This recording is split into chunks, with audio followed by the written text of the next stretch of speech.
Good afternoon, Kiwanians. Glad to be with you today. My title's long, so I'm not going to repeat it, but I'm Dr. McShann with UAB. And I'm super thrilled and happy to be introducing our speaker for the afternoon, Trent Dilfer. Of course, everybody knows Trent is the head coach of our UAB Blazers football team. He attended Fresno State, where he was the starting quarterback, named Western Athletic Conference Player of the Year in '93. Following his junior year of college, which was in '93, he declared for the NFL draft and was selected 6th overall in the UAB draft by the Tampa Bay Buccaneers. During his 14-year NFL career, Trent threw for over 20,000 yards, completed 113 touchdowns, and was named to the Pro Bowl in 1997. In the year 2000, he led the Baltimore Ravens to a 34-7 victory over the New York Giants in Super Bowl 35. In 2008, Dilfer began his 9-year broadcasting career as an analyst on ESPN. While in broadcasting, he was seen on a variety of programming, including Monday Night Countdown and NFL Primetime. He began his coaching career at Lipscomb Academy in Nashville, where he led the Lipscomb Mustangs to back-to-back state titles and completed an overall record of 44-10 during his 4 years coaching up at Lipscomb. And then, November 30th, 2022, Trent was named head football coach of our very own UAB Blazers. I am super proud and thrilled to welcome our head coach and football legend, Trent Dilfer, to the stage.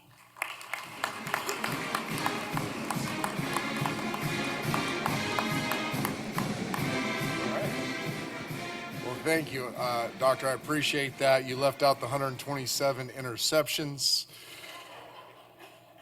The current record at UAB, that was about as good an introduction as I could get right now.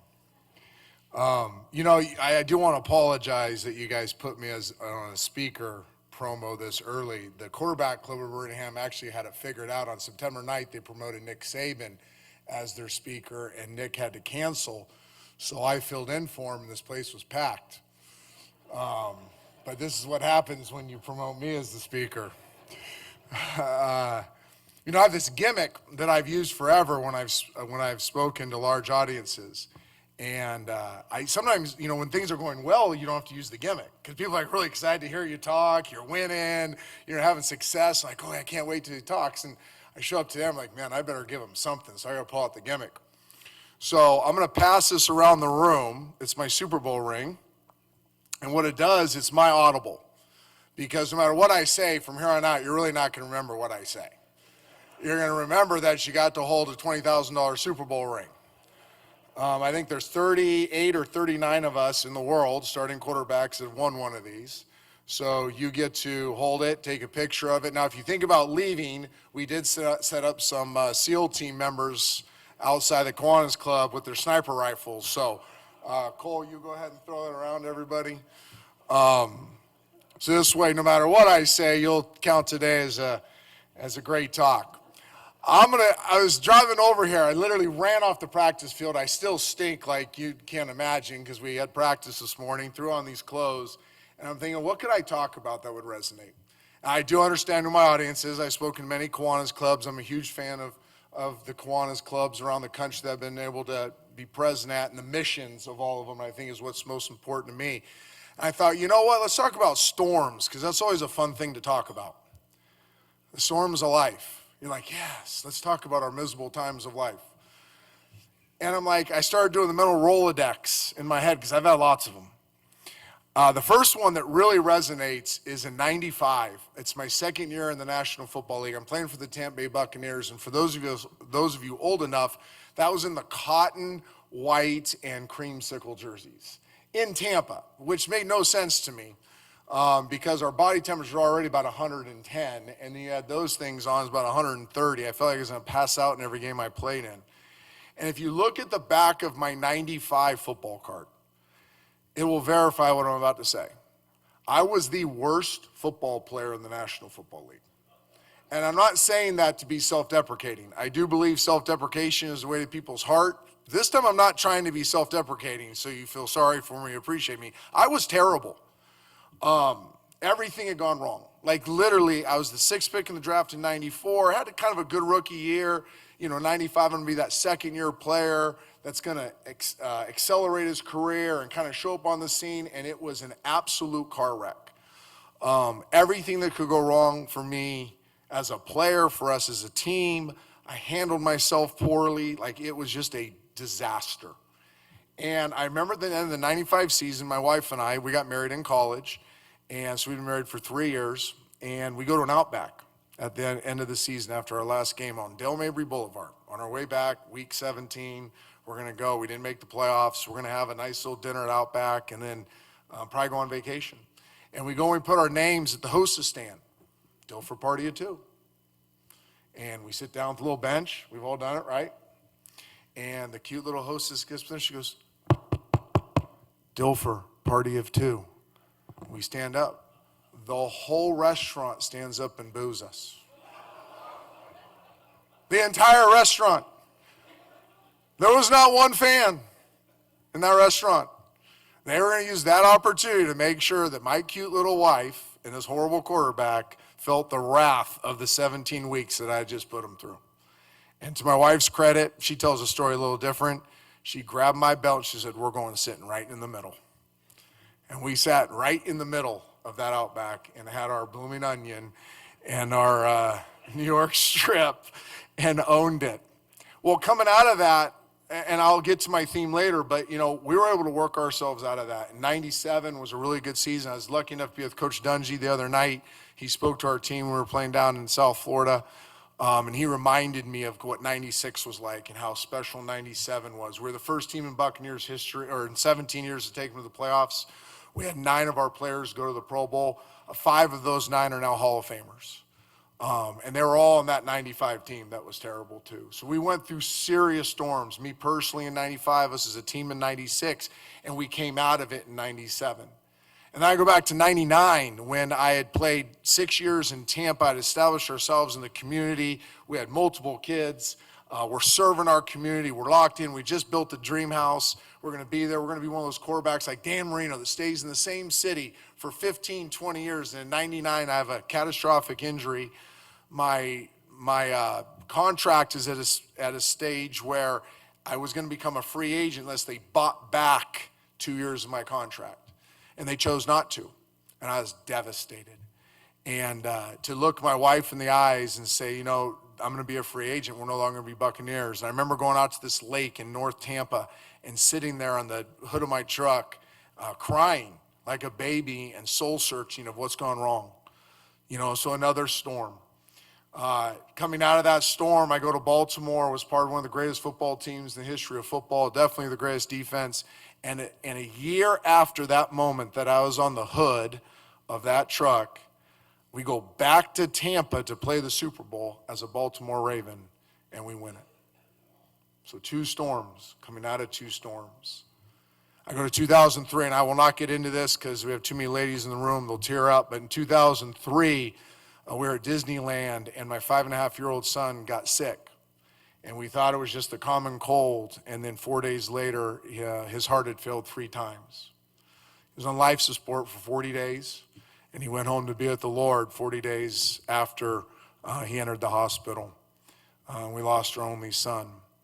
But then I look at coming out of that storm personally as a family and the end of my career and the health of my girls and how they've thrived in what they've done. And I go back and I trace these steps and these storms. I think we all can learn from this. And what's taken me through all of them is one simple principle: serve. People go, wait a second, it's probably resilience. No. Mental toughness? No. Serve. Because when you're broken and when you're in a storm, the best thing you can do is help the person next to you. And I go back to 95 when we got booted out of that restaurant. And what 96 and 97 were for my wife and I and a bunch of us Tampa Bay Buccaneers, where we got active in our community. It was a thing that Tony Dungy made sure that we did. So our days off were Tuesdays. So in an NFL world, you play on Sunday, you come in Monday, you redo the film. It's whether you win or lose, it's miserable. And then Tuesday is your day off. And a lot of guys, because they're financially able, will jump on a plane and go somewhere for 24 hours. Or they'll relax and chill out. And Tony said, no, go be part of this community and make Tampa better. And learn what it's like to live for somebody else instead of yourself. And sure enough, we started climbing out of that personal storm and that professional storm by just giving of ourselves and our time to other people. And I go to 99 when I leave Tampa and our family's devastated. My career looks like it's on the fritz, and we go to Baltimore, and the first thing we do is we rent a place in Caves Valley, and we immediately look for schools that we can go read to and homeless shelters that we can serve. And the whole Baltimore Ravens team started doing it. Shocking, we won a Super Bowl that year. And I think of 2003 and losing our son and the support of the people, thousands of people from around the country who just poured into our lives, but our immediate community that literally gave up their lives. I'm going to tell a story of one of them that gave up their lives to come serve us in our greatest time of need. Clyde Christensen, who's my football hero. I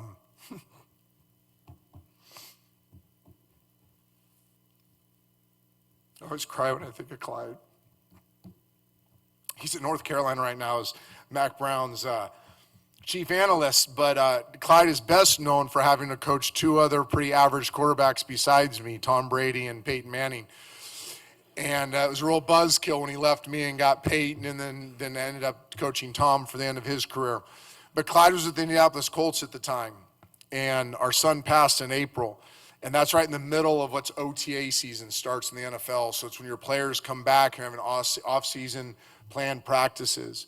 And we were hunkered down at Lucille Packard Children's Hospital in Los Gatos area, Stanford area. And we had called it Camp Dilfer. It was like this whole wing of the ICU had become where we slept, and people came in and served us food. And Clyde left his job for the Indianapolis Colts and came and lived with us for 2 weeks in the hospital instead of coaching Peyton Manning, which is understandable. And what he did for 2 weeks was he took our baby daughter, Delaney, who's now 21, but was 6 months old at the time, and he would stroller her all around Palo Alto all day long. So my wife would have a respite. And so my parents and her parents would have a respite. And that's what he did. Now, this is one of the great football coaches in the NFL. And he laid down his life for us in our time of need.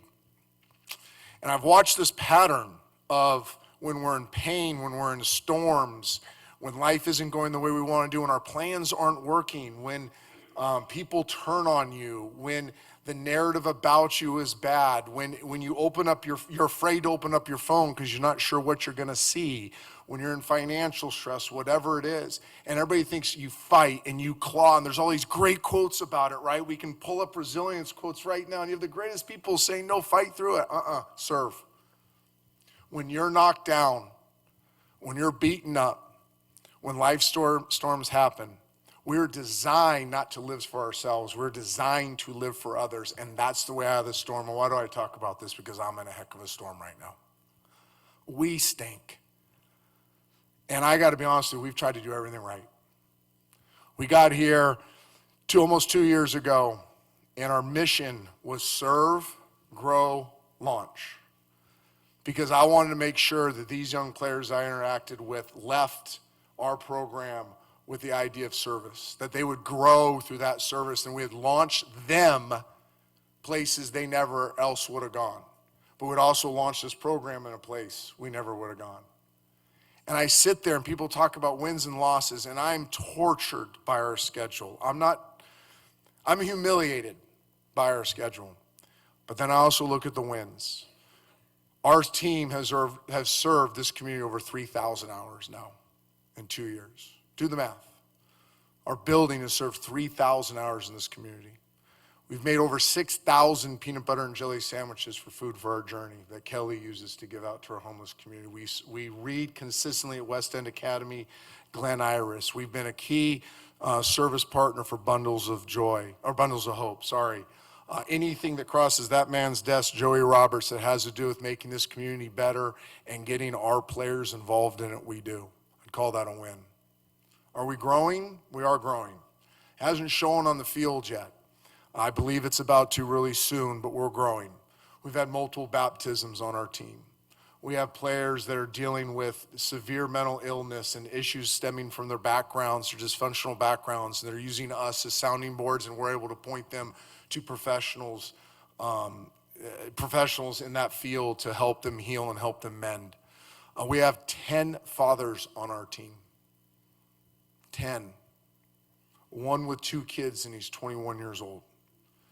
And we've been able to, me especially, I have this thing called a dad hat. I did it as my daughter's as a coach's hat, where they knew that I was always daddy first, but every once in a while they'd ask me to put a coach's hat on to coach them up. Well, I flipped the script on the team. I said, I'm always coach, but if you need me, you can come to my office and I'll put this green hat on and I'll call it dad hat and I'll be your dad for you and I won't hold it against you in coaching. I've had these young fathers come up and be broken in front of me and say, I just need a dad to teach me how to be a dad. Call that a win. So I'm not justifying anything that's happened. I always say I am temporarily the head coach of UAB right now with our record. I hope to be the permanent head coach at UAB when we turn it around. But we are seeing wins. They're just not coming in the form on the field. And we're doing it, and I believe we're going to come out of the storm. People ask me all the time, when's this thing going to turn? When's this thing going to turn? Because I would have sworn 3 weeks ago, I thought we were going to have our turning point, and it didn't happen. And then the next week, I'm like, this is definitely the week that it's going to turn, and it didn't happen. And people have been asking me this week, is it going to happen? I'm like, yeah, I really believe it's going to happen. Okay, I believe that. I don't believe it because all of a sudden we sprinkled fairy dust on our team and we got more talent, so we became better coaches. I believe it because we're going through the storm the right way. The same way that's carried me through the storms of life, the same way that I'd encourage any of you that go through the storms of life to do the same thing we're serving. We're learning to live for something bigger than ourselves. And you stay in the storms of life when you hunker down and you just think it's about you. The greatest thing we can do, and I know you all believe in this, that's why you're here today, is to give of yourselves. So it's been an honor talking to you. I will answer some questions. I think we have a few more minutes. I will answer some questions. But thank you for your time, and I hope you get a little selfie with the Super Bowl ring. You can say that it's yours.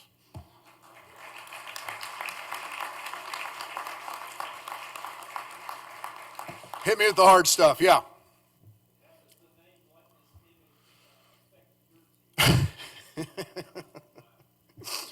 And Neil laughs. All right, so name, image, likeness. Was designed, I heard Coach Saban speak a couple days or last week, and I thought he said it pretty well, was name, image, likeness is the opportunity for a college athlete to benefit from the value of his likeness to the university that he plays for, he or her plays for. Make sense? Well, it's become pay for play, right? There is no NIL. It is pay for play. Because there's no boundary set up, because there was no regulation, this thing became pay for play. And it affects us in a very negative way. We lose players that we develop that are very good players, good citizens, do it the right way, and then they get offered a bag of cash disguised as a collective to go play somewhere else. We have had minimal resources that way. It's allowed us to change over our roster a little bit, but it's a donor-based model, which makes no sense, right? Especially for a UAB. Now, it makes perfect sense for Tuscaloosa. It makes perfect sense for Auburn. It makes perfect sense for Ohio State because they have these massive fan bases and they can crowdsource the money, the donor-based money, or they have billionaires on their boards, to be quite honest with you. And they can allow their teams to have large salary caps. We have, as represented by today, this is UAB Day, and what do we have? 15 people stand up, 25% of the club in Birmingham is UAB, and that's not a knock. I'm not criticizing. I'm just saying that the wealth in Birmingham is not UAB grads in general. It's Tuscaloosa and Auburn grads. And I play golf with many of them. Like many of my closest friends in Birmingham are Roll Tide or War Eagle. And I tell them, you should not give me money. You have no affiliation to giving UAB money. You should be giving to the school that allowed you to make the wealth that you have now. But the donor-based model makes no sense. And there was never a revenue platform set up for the group of 5 people. So it's literally the guys have a chance. And I said this to our foundation board, and there's a couple in the room, and they kind of pissed me off. That hurts my feelings, but it's true. We're the leftovers. Like, you are truly, if you're at MTSU, if you're at Southern Miss, if you're at UAB, if you're at Troy, if you're pretty much anywhere, you are truly a leftover. And you're trying to compete with the haves. So there's the haves and the have-nots now in college football in the economic landscape. You can whine about it, or you can just embrace it, right? And I've taken the choice to embrace it. We will never have the resources that the teams we're playing against in our conference have, but I believe there's still a way you can win. Now, can you win a championship? I don't know. I'll be honest with you. I don't know that answer. Hopefully I stay around long enough to figure it out. There's rumors that I am going to step away, and I can rebuke those rumors right now. Hell freaking no. I am a fighter, and I'm going to fight my ass off. I'm going to do everything that I can in my power with the people that I've been blessed to work with to find a way when there doesn't seem like there's a way to win. But if you talk about NIL and pay for play, we are definitely a have-not. Was that blunt enough? Yeah.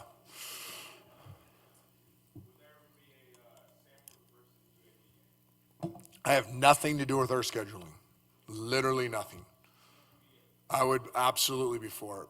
I love Coach Hatch. I think they do a great job. My son-in-law actually played at Samford. So I've been a big fan of that. One of my high school players, in fact, we had a few that wanted to go to Samford. A couple weren't good enough to go. One is starting for him, Tate Taylor. And he's one of the all-time great Mustangs that we had at Lipscomb in Nashville. And he started as a walk-on, and now he's a starter. So great program, would love to play him. Yes. Yeah. I tell him a lot. I start with a talk that I learned. I stole this from a mentor of mine, but it's the C's of parenting, that, you're a caregiver to start, right? You're just trying to save their lives. Then you're a cop. So it looks like by the ages of many people in here, you guys are mostly cops right now. You're a cop from 3 to, depends if you have girls or boys, 12, 13. Then you're a coach, right? Then you're coaching them up. And then I'm in the stage where I'm a consultant. And a consultant has to be asked for their advice. I keep having to remind my wife of this one. Like, this is a daily conversation. Well, Maddie should be doing that. Sweetie, she did not ask you for your advice. We are simply consultants. And grandparents, which is the best thing ever for those of you grandparents, as you know.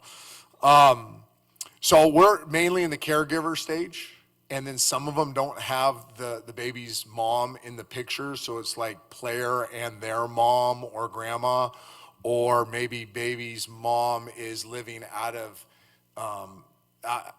outside the city, and we're trying to provide an opportunity for them to go see the baby. So a lot of it's that dynamic, working with baby mama and how to heal that relationship for the best way for the child. But a lot of it's been like, how do I put a diaper on? Like, what do I do when they wake up at 2? Do they sleep on their stomach? Do they sleep on their back? And it's been a while since I've done, so I'm like texting my wife, hey, I don't want to get this one wrong. I think it's there's some emotional support there. Sometimes they're overwhelmed. I think these are student athletes, right? They are going to school. Contrary to popular belief, our kids do go to school. And, say they have 3 online classes, they got football commitments for 4+ hours a day. A lot of them have extra time in the training room or the weight room that they're having to do, and they're trying to be parents. Some have jobs on the side as well. So it can get overwhelming for them. So a lot of it's just emotional regulation. A lot of it's just listening to them. There's been times where I just put on the dad hat and said, man, that's hard. Well, Coach, what do I do? I'm like, you're doing it. You're doing the right thing. You know, you're just loving your kid and you're doing everything you can to provide for your kid. You're trying to heal a relationship with baby mama or her parents who might be in charge. We have had kids. It's not uncommon to see some babies at practice because they have a daycare issue or something. So baby may come to practice and may be in a meeting room with us, and I'm perfectly fine with that. So there's been a lot of answers. Yeah, Neil.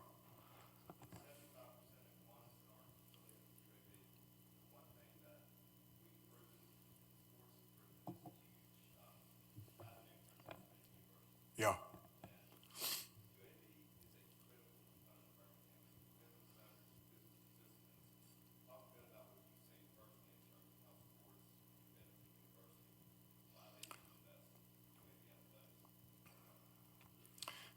Please don't take this as soliciting. I was asked a question.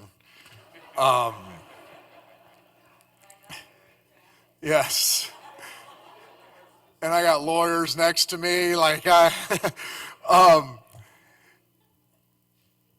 It was proven when the football was brought back because it was the support, and I've gotten the story from multiple sources on both sides. You know, I mean, I remember that I know that was a very controversial time when football was taken away and then brought back. So I've talked to people from both sides. I've really tried to become a historian there. And what I've learned, the one big takeaway was that the city of Birmingham needed UAB football.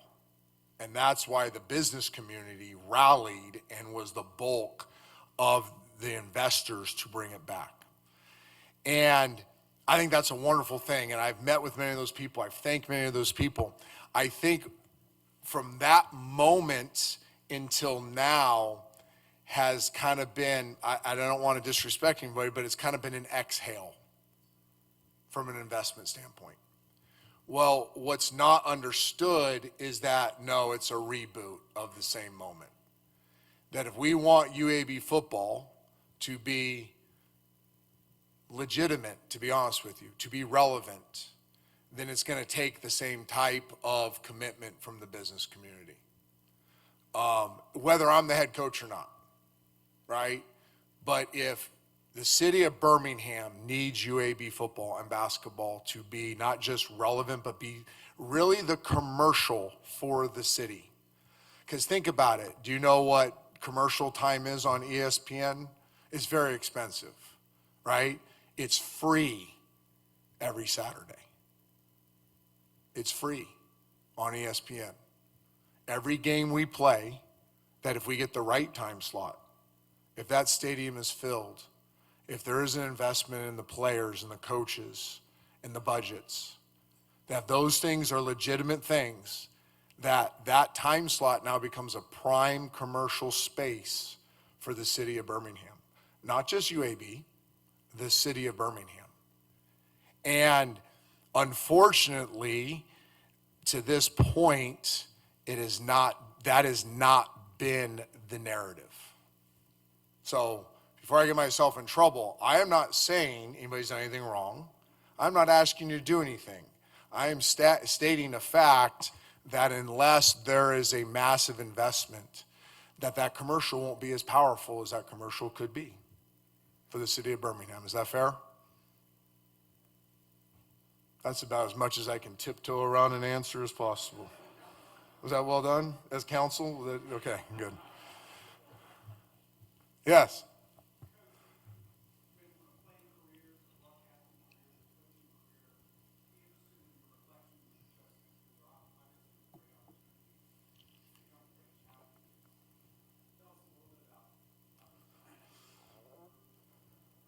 It's a great question. I joke that I'm a mountain climber. I've actually never climbed a mountain.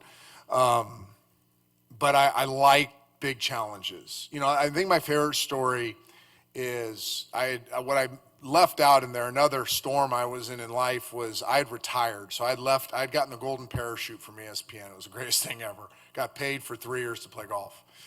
And in 2018, I legitimately played 218 rounds of golf. It was pretty awesome. On a fake knee, I just got my knee replaced in 17, so it didn't hurt anymore.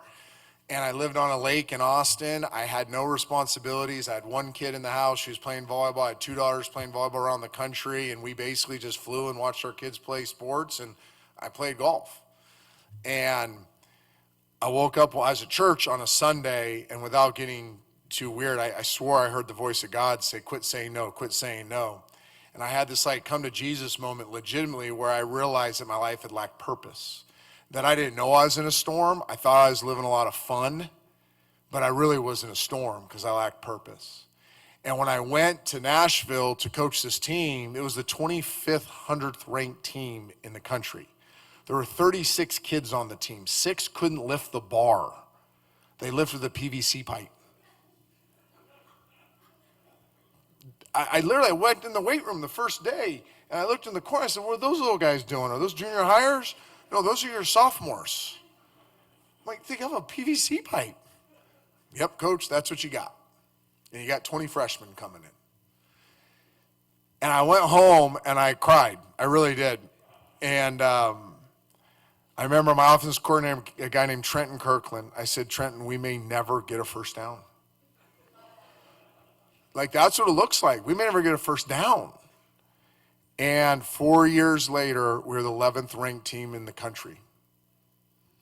I don't know the count, Joey. No, I want to say we had 9 SEC players. I think it's 9 SEC players, over 20 FBS players, multiple FCS players. These are not my words. It's arguably the greatest team in the history of Tennessee high school football. Was the last team we had there. That's been told to me statistically. I tell that story because the climb was way more rewarding than the victories. Seeing those lives changed. We had 0 black coaches in the history of the school. I hired 9 day one. There was a radical transformation in healing in that community. Racial reconciliation like I'd never seen before. So the climb was so much greater than what we saw happen. My favorite story is I was sitting on the couch. I'd had 3 colleges approach me in November of that year. And one, I think they were just kind of flirting with me to get another guy. And then it was UAB and somebody else that were actively trying to get me to college, go to college football. So I was going through the process. I told Joey, I said, I'm not doing anything that would take away from the journey we're finishing here at Lipscomb. So I'm going to work till 7:30 every night. You know, I'm up at 5. I'm going to go 5 a.m. to 7:30 Lipscomb. And then from 7:30 until we can't do it anymore, I'll do this college vetting thing. So we did that for about 10 days. Multiple meetings, phone calls, late night conversations, my wife and I talking, and we're sitting on the couch. This is the night before I committed to UAB. And I looked at my wife and I said, nah, I don't want to do this. Doesn't fit. Like, this doesn't feel right. We got a good thing going. And she looked at me. I could picture the couch. It's kind of like I'm in the corner and she looks at me, she goes, what are you talking about? She goes, every time you get bored, every time you get complacent, and she went back to 95, and she went to 99, and she went in my ESPN career, and she went to Austin, and she goes, because she knows, your wife knows you better than anybody, she goes, as soon as you get complacent, as soon as you stop climbing mountains, you're no good. She goes, you're taking this dang job because it looks hard. I said, yes, ma'am. I called Mark the next day, and I said, I'm in. And I guess it's a long-winded way of saying I really do like the challenges. I like it when people think you can't. I like it mainly in my walk with the Lord. I like it because in my weakness, he's strong. I like being humiliated at this stage of my life because it brings humility. I like needing people to help because I can't do it on my own. And every college coach right now, turn on any interview, they're going to go, oh, I have this culture, I've done this, I've done that, I've done that. And I'm up here saying, you know what, you can't do it. This job's too big unless you have people around you. And you surround yourself with people that can help you do it. But when you take that mountain climber approach and you understand the storm that you're in and you're serving the people around you, I've never seen it not work. So I'm only 52. I've only had 44 years in football. I've never seen it not work. So it will work. I don't know how long it's going to take, but it will work. And my theme, again, like I said, I get up 5 every morning, and one of the first things I look at is love the battle. Love the battle. I love the battle. Cole will tell you, the 3 of us are in the office, bright and early. And I don't care if we just lost 71 to whatever to Tulane or whatever it is. We're in that office, and we're ready to go, and we're loving the battle. Is that it? All right, thank you very much.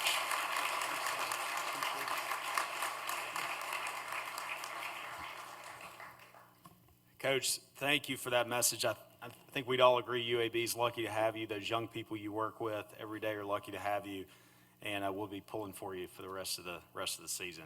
In appreciation of your time here today, we are making a donation in your name to the Trent Dilfer Foundation. So thank you very much. Another round of applause for Coach. All right, so we hope you will join us next week. We have a special treat, Lieutenant General A.C. Roper, former chief of the City of Birmingham Police Department. A lot of other Kiwanians have joined up on a task force that the mayor's office has formed. We'll hear more about that. It's a great program coming up next week. Also, as I've said, the programs committee is doing a great job. Great programs lined up for the remainder of the year. November 12th, Ronald Matthews, CEO of the Birmingham Airport Authority. November 20th, joint meeting with our friends at Rotary for CEO of Synovus, Kevin Blair. December 3rd, Dr. Stuart Bell, President of the University of Alabama. Our Kiwanis Holiday Luncheon event on the 10th, and then we'll round out the year on the 17th with Rich Beelan, CEO of Protective. So bring your friends. I keep saying let's take a wall down and fill this room. We appreciate seeing you. Have a great rest of your week. We're adjourned.